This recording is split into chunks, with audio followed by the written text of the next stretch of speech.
pensions, planning, peerages, public sector pay, tuition fees, childcare, second referendums, defining a woman. Although in fairness, that was only 99% of a U-turn. The list goes on, but the theme is the same, Mr. Speaker. It's empty words, broken promises, and absolutely no plan. Keir Starmer.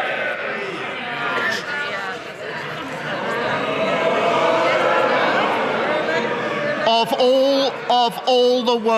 all the weeks to say that, when Brianna's mother is in this chamber, shame. Keir Starmer. Well, Mr. Speaker, he says he stands by his commitments. He once insisted that if he missed his promises, these are the words he used, I'm the Prime Minister, and then he said, it's on me personally. Today we learned from his own officials that he's the blocker to any deal to end the doctor strikes. Yep. And he's always, every time he's asked, he blames everyone else. So what exactly did he mean when he said it's on him personally if he doesn't meet his promise? Prime Minister. Mr. Speaker, well, we are bringing the waiting list down for the longest waiters. We're making progress. But it's a bit rich, Mr. Speaker, to hear about promises from someone who's broken every single promise he was elected on. I think I counted almost 30 in the last year. Pensions, planning, peerages, public sector pay, tuition fees, childcare, second referendums, defining a woman.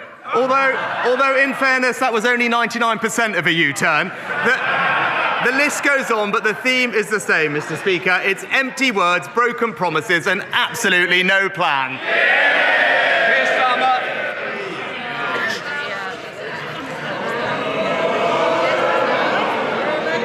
Of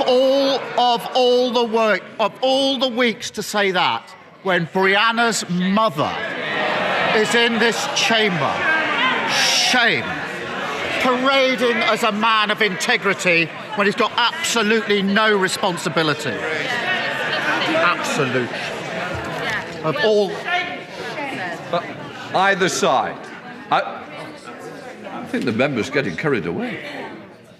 Can I just say that our constituents want to hear the questions and they certainly want to hear the answers. They don't want to hear organised barracking. So please, I want no more. Keir Starmer.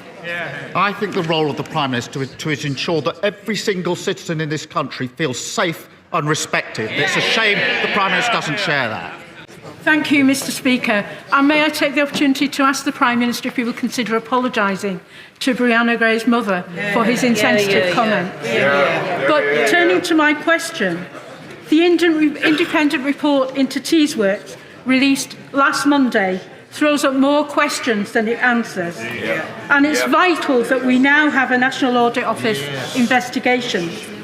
The report was scathing and said there is insufficient transparency to offer evidence of value for money. Shouldn't the government lead by example, and will the Prime Minister finally release details of his conversations surrounding Teesworks, as he was asked to do twice last year? Prime Minister.